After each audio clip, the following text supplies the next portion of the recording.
আৰু এই শ্ৰীমন্ত শংকৰদেৱ সংঘৰ লগতে শেহতীয়াকৈ এটা জনগোষ্ঠীৰ একাংশ নেতা কৰ্মীৰ মাজত সংঘাতৰ সূত্ৰপাত ঘটিছে আৰু বিষয়টো এতিয়া এনেকুৱা এটা পৰ্যায়লৈ গতি কৰিছে যে কৰবাৰ পৰা গৈ যেন কৰবাত পালেগৈ গোচৰ দিয়াদি হৈছে দুয়োটা পক্ষৰ মাজত আৰু আজিৰ দিনটোতো আনকি এক প্ৰকাৰ যুযুধান ৰূপত অৱতীৰ্ণ হৈছে দুয়োটা পক্ষ মই পাতনি দীঘলীয়া নকৰি আপোনালোকক কওঁ যে মেডাম মেফিৰ এটা গহপুৰৰ ঘটনাক লৈ এই গোটেই পৰিৱেশটোৰ সূচনা হৈছে এজন ব্যক্তিক শংকৰ সংঘই মেডাম মেফিত অংশগ্ৰহণ কৰাৰ কাৰণে বহিষ্কাৰ কৰিছিল প্ৰাথমিক সদস্য পদৰ পৰা আৰু তাৰ পিছত এই পৰিৱেশটোৰ সূচনা হ'ল মই ষ্টুডিঅ'ত প্ৰথমতে যিসকল আছে চিনাকি কৰি দিছো আহোম জনগোষ্ঠীৰ শক্তিশালী ছাত্ৰ সংগঠন তাই আহোম ছাত্ৰ সন্থাৰ সভাপতি বসন্ত গগৈ আছে মই বসন্ত গগৈক অনুষ্ঠানলৈ স্বাগতম জনাইছো টাইপাৰ কাৰ্যকৰী সভাপতি ৰুদ্ৰসাগৰ বুঢ়াগোহাঁই আছে মই ৰুদ্ৰসাগৰ বুঢ়াগোহাঁইক অনুষ্ঠানলৈ স্বাগতম জনাইছো আৰু আছে এগৰাকী অভিনেতা তথা সাংস্কৃতিক কৰ্মী আৰু বিশেষকৈ শ্ৰীমন্ত শংকৰদেৱ সংঘৰ একেবাৰে যুৱ বক্তাৰ পৰা আৰম্ভ কৰি এতিয়া বিভিন্ন প্ৰান্তত তেখেত সক্ৰিয় হৈ থাকে এগৰাকী সক্ৰিয় বৈষ্ণৱ বৈকুণ্ঠ প্ৰিন্স মই বৈকুণ্ঠ প্ৰিন্সক অনুষ্ঠানলৈ স্বাগতম জনাইছো আৰু আছে আমাৰ লগত শ্ৰীমন্ত শংকৰদেৱ সংঘৰ প্ৰধান সম্পাদক নগাঁৱৰ পৰা কুশল ঠাকুৰীয়া ডাঙৰীয়া মই কুশল ঠাকুৰীয়াকো অনুষ্ঠানলৈ স্বাগতম জনাইছো ইয়াৰ বাহিৰেও থাকিব আমাৰ লগত সেৱা বাহিনীৰ মুখ্য অধিনায়ক সঞ্জীৱ বৰা তেখেত যোৰহাটৰ পৰা থাকিব আমি তেখেতৰ কাষলৈকো যাম সঞ্জীৱ বৰা ডাঙৰীয়া আপোনাকো মই অনুষ্ঠানলৈ স্বাগতম জনাইছো আৰু থাকিব টাই আহোম যুৱ পৰিষদৰ সভাপতি দিগন্ত তামুলী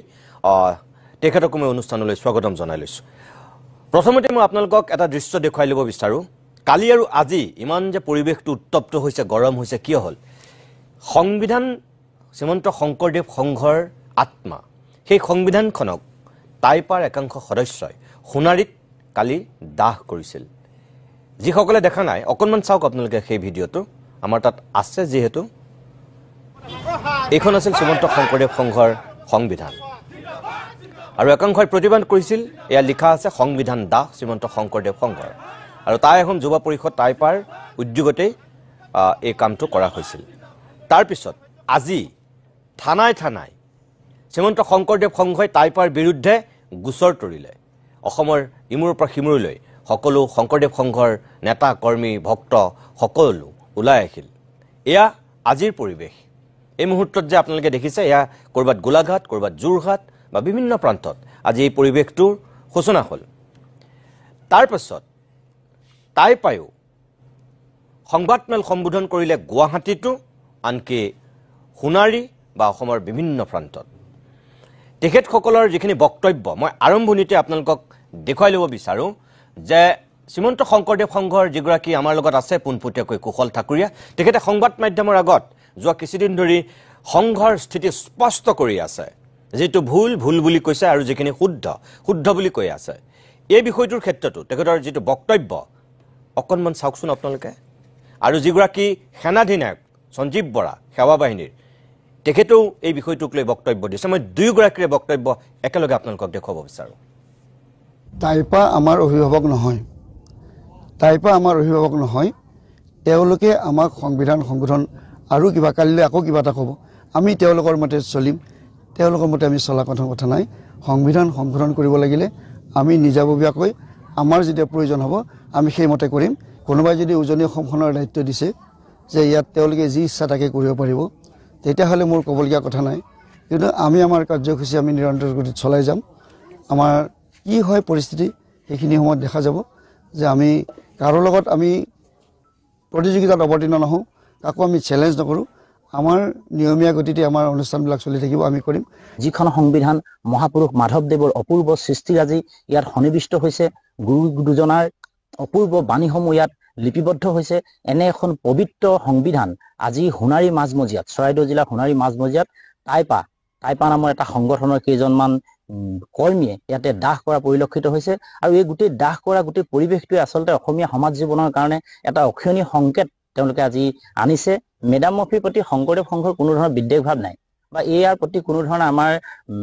তেওঁলোকে যি ধৰণে প্ৰচাৰ কৰিব বিচৰা হৈছে যে শ্ৰীমন্ত শংকৰদেৱ সংঘই মেডাম মেফিৰ প্ৰতি বিদ্বেষ ভাৱ কৰিছে বা ঘৃণা কৰিছে এনেকুৱা ধৰণৰ তেনেকুৱা কোনো আমাৰ চিন্তা চৰ্চা আমাৰ নাই সকলো জাতি জনগোষ্ঠীক আমি মৰ্যাদা দিছোঁ, আমি সন্মান সহকাৰে তেওঁলোকক গ্ৰহণ কৰিছোঁ, কিন্তু সকলো অনুষ্ঠানে নিজৰ নিজৰ কিছুমান চিন্তা থাকে। গতিকে সেই চিন্তাৰে শ্ৰীমন্ত শংকৰদেৱ সংঘ আগবাঢ়িছে আৰু শ্ৰীমন্ত শংকৰদেৱ সংঘ সংবিধানত কিছু কথা স্পষ্টভাৱে উল্লেখ কৰা হৈছে যে এক ঈশ্বৰবাদ, এক শৰণ হৰিনাম ধৰ্মৰ বিপৰীতে অন্যান্য চিন্তা চৰ্চা যদি গুৰুজনাৰ আদৰ্শ পৰিপন্থী কিছুমান কাম কাজ হয়, তেতিয়া নিশ্চিতভাৱে আমাৰ সংবিধানিক কিছু কথা বতৰা থাকিব। সেয়া আছিল দুয়োগৰাকী বিষয়ববীয়াৰ বক্তব্য। ইয়াৰ বিপৰীতে টাইপাই আজিৰ দিনটোত সংবাদমেল সম্বোধন কৰি যিখিনি বক্তব্য ৰাখিছে, মই তাৰে কিয়দাংশ সোণাৰীতেই হওক গুৱাহাটীতেই হওক চাওক আপোনালোকে। যদি ক্ষমা বিচৰাহেঁতেন নিশ্চয় এই প্ৰতিলিপি সংবিধানৰ প্ৰতিলিপি দাহৰ দৰে কাৰ্যসূচী নিশ্চয় ৰূপায়ণ নহ'লহেঁতেন। অহংকাৰ কিন্তু মানুহৰ পতন, আৰু শংকৰ সংঘক আমি বাৰে বাৰে কৈছোঁ, এতিয়াও সময় আছে, অতি শীঘ্ৰে ক্ষমা খোজক। আৰু শংকৰদেৱৰ কথা আমি বাৰে বাৰে কৈ থাকোঁ, শংকৰদেৱে তেওঁলোকৰ পেটেণ্ট নেকি? তেওঁলোকে পেটেণ্ট কৰি ৰাখিছে নি শংকৰদেৱ? শংকৰদেৱ সকলোৰে গুৰু। শংকৰদেৱৰ আদৰ্শ আমি সকলোৱে মানি চলোঁ, আৰু শংকৰদেৱ প্ৰতিষ্ঠা কৰা নামঘৰত আমিও যাওঁ। নামঘৰত তাত গোহাৰি খোৱা মানুহো যায়, কুকুৰা খোৱা মানুহো যায়, হাঁহ খোৱা মানুহো যায় সেই নামঘৰত। কিন্তু তেওঁলোকে আজিকালি কি কৰিছে, গাঁৱত এটা শংকৰী সংঘৰ বেলেগ এটা নামঘৰ বনাই দিলে। তো সমাজখন কোনে ভাগ কৰিছে, গাঁওখন কোনে ভাগ কৰিছে? তেওঁলোকে ভাগ কৰি আছে। শংকৰ সংঘৰ বহু লোকে আজিৰ দিনত তেওঁলোকে ৱাইন শ্বপ চলাই আছে, কিন্তু এই বিষয়বোৰ কিন্তু আমি ৰাজহুৱা কৰিবলৈ আমি বাধ্য হ'ম। কিন্তু তেওঁলোকে মদ নাখায় বুলি ক'ব, তেওঁলোকৰ কাৰণে মদ অপবিত্ৰ, তেওঁলোকৰ কাৰণে গাহৰি অপবিত্ৰ, তেওঁলোকৰ কাৰণে মুৰ্গী কুকুৰা অপবিত্ৰ, কিন্তু তেওঁলোকে মদ খাব পাৰে, তেওঁলোকে লুকাই চুৰ কৰি গাহৰি খাব পাৰে, তেওঁলোকে লুকাই চুৰ কৰি মুৰ্গী খাব পাৰে। কিন্তু আমি যদি এই বিষয়বোৰ ৰাজহুৱা কৰোঁ, অসমৰ ৰাইজে কিন্তু চাই থাকিব। সেইবুলি যদি আইনীগতভাৱে তেওঁলোকে যুঁজিবলৈ বিচাৰে, তেন্তে যিমান কেছ দিয়ে আমাক ওপৰত দিয়ক। জাতিৰ কাৰণে আমাৰ সংগ্ৰামী অতীত যদি জেলত যাবলগীয়া হয় যাব পাৰে। আচলতে ধৰ্মক লৈ কোনো এটা জাতি জীয়াই থাকিব নোৱাৰে। তেওঁলোকেও চাব লাগে ভুলটো কোনে কৰিছে। ভুলটোতো আমি কৰা নাই, ভুলটোতো বাৰে বাৰে শংকৰী সংঘই কৰিছে। গতিকে শংকৰী সংঘই প্ৰথম ক্ষমা বিচাৰিব লাগে, আৰু তেওঁলোকে এইটো ক'ব লাগে যে ভৱিষ্যতলৈ আমি এনেকুৱা কাম নকৰোঁ, আহোমসকলকো আমাক লাগে। সেয়া আছিল আজিৰ দিনটোৰ পৰিৱেশ। এনেকৈয়ে অভিযোগ প্ৰতি অভিযোগেৰে এক প্ৰকাৰ পৰিৱেশটো উত্তপ্ত হৈছে। মই কুশল ঠাকুৰীয়া ডাঙৰীয়াৰ কাষলৈকে প্ৰথম যাব বিচাৰিছোঁ। প্ৰধান সম্পাদক হিচাপে যিহেতু আপুনি গুৰু দায়িত্ব বহন কৰি আছে। হয়, মই ধন্যবাদ জনাইছোঁ। অৱসান ঘটাব পাৰি। সকলো পৃথিৱীত এনেকুৱা কোনো সমস্যা নাই যি সমস্যা আমি আলাপ বা আলোচনাৰে আমি শেষ কৰিব নোৱাৰোঁ। যদি কাৰোবাৰ আঘাত হয়, কিবা হয়, সেই কথাবোৰ আমি আলাপ আলোচনাৰে সমাপ্ত কৰিব পাৰোঁ। সেই হ'ল সহজ কথা, সেইটো ভাল কথা। কিন্তু তাৰ বিপৰীতে এনে কিছুমান ঘটনা বা এনে কিছুমান অঘটন ঘটাই দিয়ে, যিবোৰ ঘটনাই মানুহৰ অন্তৰত ইমান গভীৰভাৱে দুখ দিয়ে যে আচলতে সেয়া আপোনালোকক ভাষাৰে বুজাই ক'ব নোৱাৰি। শ্ৰীমন্ত শংকৰদেৱ সংঘ এটা বৃহত্তম ধৰ্মীয় সামাজিক সাংস্কৃতিক অনুষ্ঠান।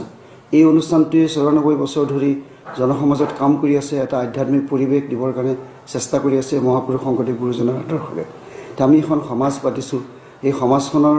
আমি এটা অনুষ্ঠান কৰিছোঁ। এই অনুষ্ঠানটোত এটা সকলো অনুষ্ঠানৰে থাকে,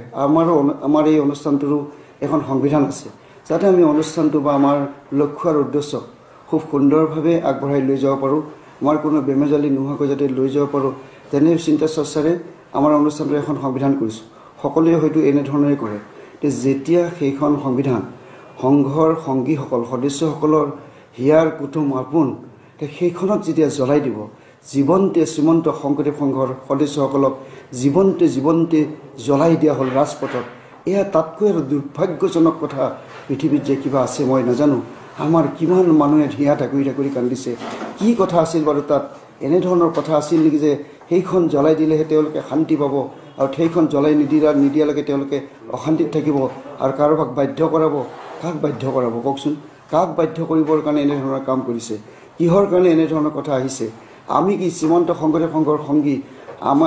আমাৰ সংঘৰ যিখন সংবিধান, এই সংবিধানখনক সন্মান জনাই, এই সংবিধানখনক শ্ৰদ্ধা জনাই, এই সংবিধানখনক মানিম বুলি, শ্ৰদ্ধা জনাম বুলি শপত খাই পেলাই এই অনুষ্ঠানত সোমাইছে। শপত খোৱাৰ পিছত যেতিয়া সেই সংবিধানৰ ব্যতিৰেকে কোনোবাই কাম কৰিব, তেওঁলোকৰ ওপৰত ব্যৱস্থা লোৱা হয়। তাৰমানে কোনো জাতিক কৰা নহয়, কোনো জনগোষ্ঠীক তেনেকুৱা অপমান কৰা নহয়। সেই ব্যক্তিজন যিদিনাই শ্ৰীমন্ত শংকৰদেৱ সংঘৰ ২৭টাকৈ জনগোষ্ঠীয় লোক ইয়াত সোমাই আছে, বিভিন্ন জাতি জনগোষ্ঠীৰ লোক আছে। সকলো জাতি জনগোষ্ঠীক আমি কেতিয়াও ভাগ কৰা নাই, কেতিয়াও ভবা নাই যে এইটো অমুক জাতিৰ, এইটো তমুক জাতি, এইটো কোচ, এইটো কলিতা, এইটো আহোম, এইটো অমুক, এনেধৰণৰ আমি কেতিয়াও কৰা নাই। শ্ৰীমন্ত শংকৰদেৱ সংঘৰ আওতালৈ অহাৰ লগে লগে শ্ৰীমন্ত শংকৰদেৱ সংঘৰ সংবিধানক সন্মান জনাই অহাৰ লগে লগে আমি এক হৈ পৰিলোঁ। আমাৰ তাত মজদুৰ সকলো আমি একেই হৈ যাম যদি তেওঁ যদি গুৰুজনাৰ আদৰ্শত আদৰ্শিত হয় বা সংঘত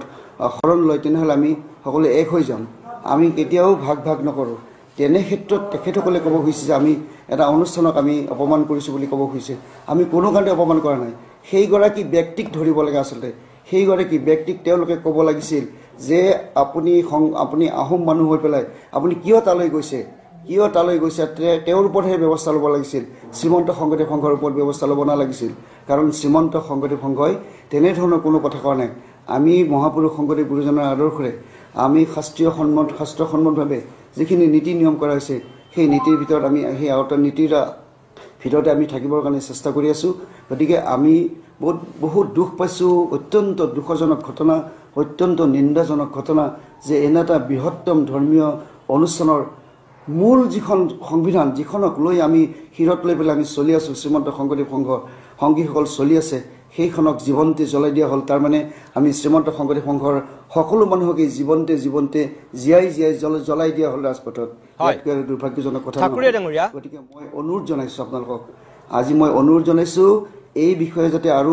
দীঘলীয়া কথা নহয় মই তেখেতসকলক অনুৰোধ জনাইছোঁ ঈশ্বৰে সুমতি দিয়ক সকলোৱে সুমতি দিয়ক সকলোৱে মিলিজুলি থাকক ইয়াত আৰু বাদ প্ৰতিবাদৰ কোনো কথা আহিব নালাগে বুলি মই সেৱা জনাইছোঁ হয় কৃষ্ণ আপুনি যিটো কথা ক'লে যে ২৭টাকৈ জনগোষ্ঠীয় লোকৰ প্ৰতিনিধিত্ব আছে আৰু আপুনি ক'লে যে তেখেত আহোম জনগোষ্ঠীৰ তেখেত আহিবই নালাগিছিলে তাৰমানে আপোনালোকৰতো তাত পদাধিকাৰো আহোম জনগোষ্ঠীৰ লোক পূৰ্বতে অধিষ্ঠিত হৈছে আহোম জনগোষ্ঠীৰ মানুহটো তাত থাকেই আপুনি যে সেই কথাটো ক'লে কিয় মই ক'ব খুজিছোঁ যে যিসকলে নিয়ম মানিব নোৱাৰে শ্ৰীমন্ত শংকৰদেৱ সংঘৰ সংবিধানক সন্মান জনাব নাজানে সেইসকল নাহক সেইসকল আমি টানি আজৰি আনিব খোজা নাই যিসকলে মানিম বুলি আহিছে মানিম বুলি আহি যেতিয়া নামানিব তেতিয়া ব্যৱস্থা ল'ব আমি সেইসকলৰহে কথাটো কৈছোঁ আমাৰ ইয়াত কিমান আমাৰতো শ্ৰীমন্ত শংকৰদেৱ সংঘৰ একেবাৰে শীৰ্ষ নেতৃত্ব লৈ লৈছে তেওঁলোকে আমাৰ আহোম মানুহতে লৈছে তেখেতসকলে এনেকুৱা কৰিছে আমিতো তেনেকুৱা কোনো ধৰণৰ কথা অহা নাই আমাৰ মাজত গতিকে আমি এই কথাটোকে কৈছোঁ যে শ্ৰীমন্ত শংকৰদেৱ সংঘৰ সংবিধানক শ্ৰদ্ধা জনাই যে ১২০০ খাই পেলাই এই শ্ৰীমন্ত শংকৰদেৱ সংঘত অন্তৰ্ভুক্ত হৈছে তেখেতসকলে যদি নিয়ম মানিব নোৱাৰে তেখেতসকলে আমি সেৱা জনাইছোঁ আমাৰ দুৱাৰ মুকলি আছে তেখেতসকলে ওলাই যাব পাৰিব ঠিক আছে প্ৰভুৱে কথাবোৰ কৈছে আমি টাই আহোম যুৱ পৰিষদৰ পৰা এই বিষয়টো সূত্ৰপাত ক'ৰ পৰা আহিলে এই কথাটো আমি ক'ব লাগিব চন্দ্ৰ বৰুৱা তেখেত পূৰ্বাঞ্চল টাই সাহিত্য বা গহপুৰ জিলা সমিতিৰ সভাপতি তাতে শংকৰী সংঘৰ ককিলা শাখাৰ সম্পাদক হয় তেখেতক এনেকুৱা এটা অৱস্থা কৰিলে তেওঁ মেডাম মেফিত সভাপতিত্ব কৰাৰ কাৰণে তেখেতক এঘৰীয়া বা সংগীপত ত্যাগ কৰিবলৈ বাধ্য কৰাইছিলে এতিয়া কথাটো হ'ল মেডাম মেফি কি এই বিষয়টো আমি জনাটো খুব দৰকাৰ মেডাম মেফি হ'ল এটা আমাৰ ধৰ্মীয় অনুষ্ঠান যিটো ধৰ্মীয় অনুষ্ঠান চাউলুং চুকাফাৰ অহাৰ আগতেও খ্ৰীষ্টপূৰ্ব বহু বছৰ আগত চীনত এই অনুষ্ঠানটো আয়োজন কৰিছিলে হুৱাংটি প্ৰথম টাই সম্ৰাট হুৱাংটিয়ে আৰু তাৰ পৰৱৰ্তী সময়ত যেতিয়া চাউলুং চুকাফাই ১২২৮ খ্ৰীষ্টাব্দত এই মুংডুং চুংখামত পদাপন্ন হৈছিলে তেখেতেও এই মেডাম মেফি অনুষ্ঠিত কৰিছিলে তাৰ পৰৱৰ্তী সময়ত চাওফাসকলেও যুদ্ধ জয় বা বিজয় বা মানুহৰ কিবা দুখ হ'লেও কিন্তু এই মেডাম মেফি অনুষ্ঠিত কৰিছিলে এই মেডাম মেফি অনুষ্ঠিত কৰা এইটো নহয় যে অকল টাই আহোম জনগোষ্ঠীৰ উন্নয়নৰ কাৰণে এই মেডাম মেফি অনুষ্ঠিত কৰা মূলতে হ'ল সকলো অসমবাসী ৰাইজৰ মংগলৰ কাৰণে আৰু যেতিয়া মেডাম মেফিক লৈ তেওঁলোকে এই তুচ্ছ তাচ্ছল্য মন্তব্য কৰিব আমি টাই আহোম যুৱ পৰিষদ বিল নহয় সমগ্ৰ অসমৰ আহোম জনগোষ্ঠীৰ যুৱক কিন্তু ক্ষোভিত হৈ আছে আমি প্ৰথমতে সেইজন ব্যক্তিক আমি প্ৰশ্ন কৰিব লাগিব যিজন ব্যক্তিয়ে তেওঁলৈ চন্দ্ৰ বৰুৱালৈ এই পত্ৰখন প্ৰেৰণ কৰিছিলে আৰু ২ নম্বৰ কথা যিখন সংবিধানৰ কথা কৈছে ইয়াত কিন্তু মই দেখিছোঁ দুটা ভাগত বিভক্ত হৈ আছে এসময়ত আমি দেখিছোঁ প্ৰায় ২০২০ চনৰ মানৰ পৰা শংকৰ সংঘই টাই আহোম জনগোষ্ঠীৰ লোকৰ ওপৰত এটা প্ৰভাৱ পেলাবলৈ চেষ্টা কৰিছে তেওঁলোকে কি কৰিছে যদি ক'ৰবাত কুকুৰা পোহে তেওঁক বহিষ্কাৰ কৰে গাহৰি পোহে বহিষ্কাৰ কৰে তেনে ক্ষেত্ৰত আমি দেখিছোঁ যোৰহাট শেহতীয়াকৈ যিখন অধিৱেশন হৈ গৈছে তাত আকাশ গগৈ বুলি এজন যুৱক প্ৰায় ১০০০তকৈ ওপৰত তেওঁ কুকুৰা পুহি তেওঁ এজন যুৱ উদ্যোগী হিচাপে তেওঁ প্ৰতিষ্ঠা লাভ কৰিছে আৰু সেইজনৰ এজন শংকৰী সংঘৰ তেওঁ এজন সদস্য আৰু তেখেতে যোৰহাট অধিৱেশনত এসাঁজ ভাত খুৱাইছে আৰু এটা কথা মই ক'ব লাগিব আজি এই শংকৰ সংঘৰ আমাৰ বিষয়ববীয়াসকল আছে আপোনালোকে সংবিধানৰ যিটো কথা কৈছে